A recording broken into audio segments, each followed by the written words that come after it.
Have you made your substitute teacher manual yet? Or how about customizing planner forms or kindness reminders? I have so many of these things on the Cool Cat Teacher store. Just go to store.coolcatteacher.com and use the code podcast for 50% off anything in the store. Now on with the show.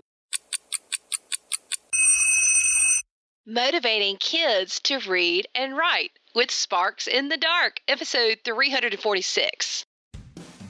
The 10-Minute Teacher Podcast with Vicki Davis. Every weekday, you'll learn powerful, practical ways to be a more remarkable teacher today. Sparks in the Dark. How can we get excited about reading and writing? Well, our two guests, Todd Nelsoney and Travis Crowder, are going to do just that. So, Todd, tell us about this new book.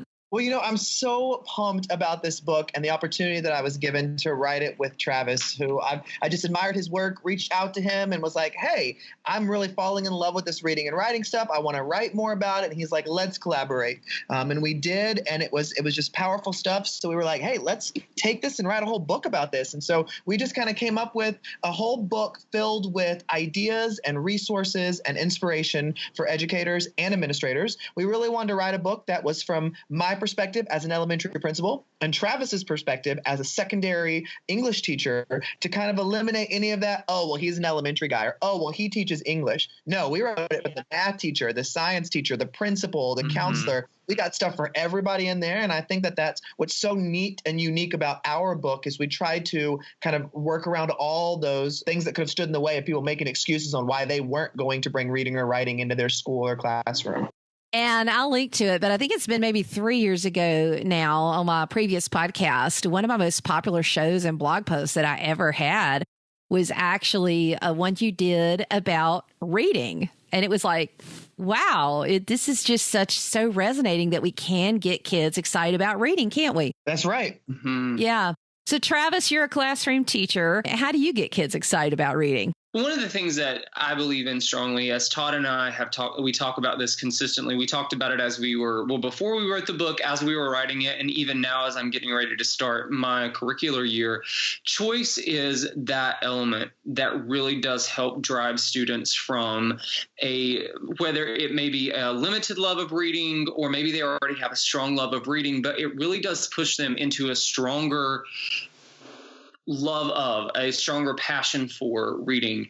And whenever I sit down with a student and have a reading conference with that child, I always hear that the choices that they have, me giving them the latitude to choose their own reading materials, select their own books, that really does push them into a love for reading. And, one of the things that we talk about in our book in Sparks in the Dark is having choice in all classrooms. And whenever we think about reading, we often think about that being relegated to the language arts classroom. But why? That we don't stop reading because we leave a language arts classroom. If anything, we continue reading. The types of things that we read may be different, but we're still reading. And where's that choice in other classrooms? Where are those book talks in other classrooms? Where are those things to help? But it all goes back to choice, students having the latitude to choose what they read.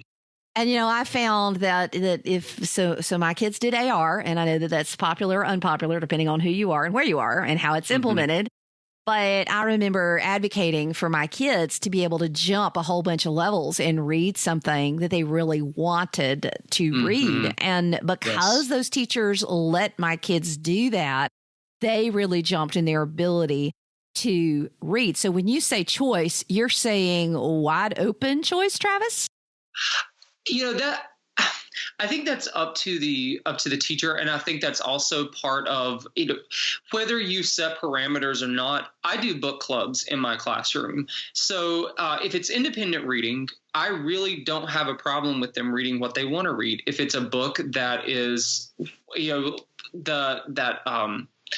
leveling system, which I think is rather arbitrary, but want to read a book that may not be at your level, well, then go for it. If you want to read a book that's below your level, why not? It's something that you're chasing. You're chasing a passion of yours. If we're doing a book club, I select somewhere between 6 to 8 books. And within that parameter that I'm setting, where these are the books that I have that we're going to read to look at this topic, you get to choose. I guess what I'm saying is that it depends on the context. What is it that you're doing? What is your ultimate goal? What are you wanting students to achieve with this reading that they're doing? And Travis, I love what you said about the levels thing, because it always reminds me of that idea of, as adults, we don't walk into a bookstore and say, okay, what level am I on? Mm-hmm. Let me go and pick books based on my level. But yet we do that with kids. And sometimes that just makes no sense at all. Yeah. So Todd, some principals say, well, the love of reading, it's all about the classroom teacher, but you don't really think so, do you?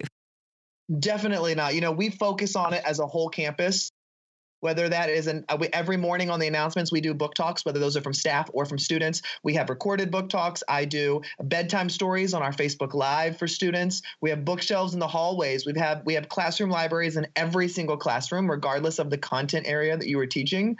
We provide books free of charge to kids outside of just the books that they can check out from the library. We got little free libraries outside the school and in the community. I mean, we want kids to have access to books everywhere they go, and not to think that it's something that just happens within a reading classroom.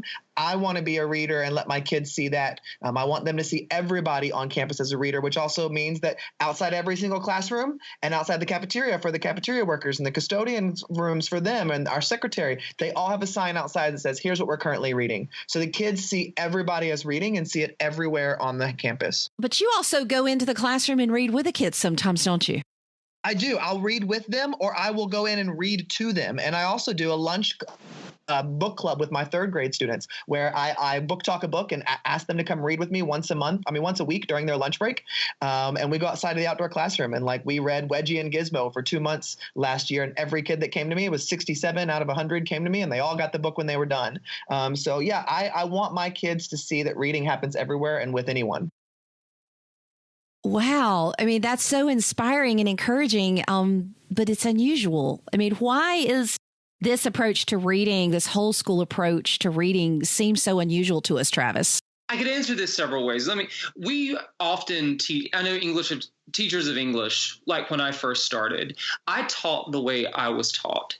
I taught with we all read the same book at the same time, chapter by chapter, with intermittent quizzes and then a large test at the end. That was the system that I went through school with. And whenever you start taking a step back and you begin to think, what is it that actually gets kids to fall in love with reading, and what is it that actually gets them inspired?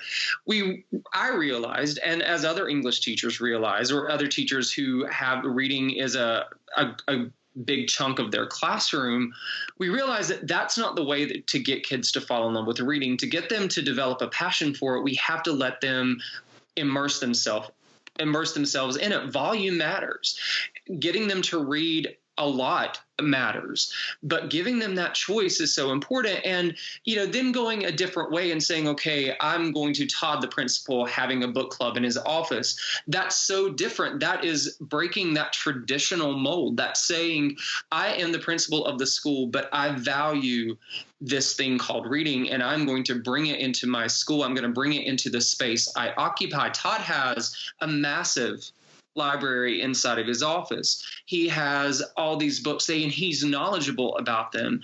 And the other spaces where the little free libraries, the classroom libraries in all classrooms, that's breaking tradition, because that's something that most people did not go to school seeing.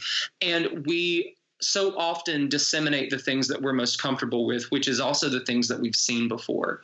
And what I love about Travis too is what he does as a teacher is he's taken initiative. You may have some listeners who go, well, my principal doesn't do that kind of stuff. And you don't have to wait for the leadership. You absolutely are not. the leadership. And I love that Travis does after school writing club with staff members and just writing together or finding a book and reading it. I mean, those kind of things are things that anybody can do, that you don't have to say, well, my principal doesn't do it, because in the reality, that's just another excuse. Yeah. Travis, what is After School Writing Club? I invite teachers to my classroom every Monday afternoon after school, And we come together, and I always tell them that if there is something thumping inside their hearts, a story that they want to tell, an experience that they want to write about, then they can do that. But what we often do is we meet together around a text. I love poetry, and I use poetry all the time in my classroom for quick writing, and also students in my classroom write a lot of poetry. We read a lot of stuff in poetry, but then in the afternoons with the teachers who come in, I usually use a poem that I've used that day or something that really did strike a strong chord of response in me, and we'll read it together and just respond. Sometimes we'll cut the poem up into strips and just paste the strips into our notebooks that were most meaningful to us. We'll paste the whole poem in our notebooks and write around them. And it's a chance for us just to come together, to write what we're thinking, to share our thinking with each other, and just nudge each other forward in our work as writers, but also ultimately as teachers too. Wow. So as we're finishing up, I'd love to get a 30-second pep talk from each of you about really getting people excited about reading and writing. So Todd, motivate us, help us to get going, because, there is a temptation to do the same old. And, if the same old didn't work last year, it's not going to work this year. Wow, 30 seconds, Vicki. Okay, let's see if I can do this. So my thing would be, I believe there's no such thing as somebody who doesn't love to read. It's somebody who hasn't found the right book that speaks to their heart and their soul, a book that you can connect with the characters on such a personal level that you feel like you know them. We have 800 students at my campus. We brought all of them into a book fair and let all of them buy the books they wanted. And do you know I didn't have one kid walk in and say, I don't like to read. I'm not a reader. Kids love to read when we build that excitement in them and find the book that speaks to them. But we have to be readers ourselves to be able to introduce those characters and stories to them. Love it. Travis. All right, so I'm going to say something about writing, and I'm going to say that in order to get our kids to write, we have to model that writing for them. And I would encourage any listener to think about something from your past. Think about something that's happening to you currently. Think about a book that you've read. Think about a connection with someone or some experience. Write about it and share it with your students. Put it under your document camera, type a copy of it and pass it out to them. Let them see your work and let them see your heart on the page. And I can guarantee that if you are vulnerable with them and show them your writing, they in turn will share the same vulnerability with you. Wow. So the book is Sparks in the Dark, Ideas and Strategies to Illuminate the Reading and Writing in All of Us. And I love to read and I love to write, but these ideas get me excited. I'm going to pass along this podcast episode to some of the teachers I teach with and say, please, let's start an after-school writing club. And I bet some kids would want to join too. What a great idea. Thank you both. And this is definitely one of those things we want to think about to motivate all of us to love reading and love writing. Thanks for listening. Thank you for listening to the 10-Minute Teacher Podcast. You can download the show notes and see the archive at coolcatteacher.com/podcast. Never stop learning.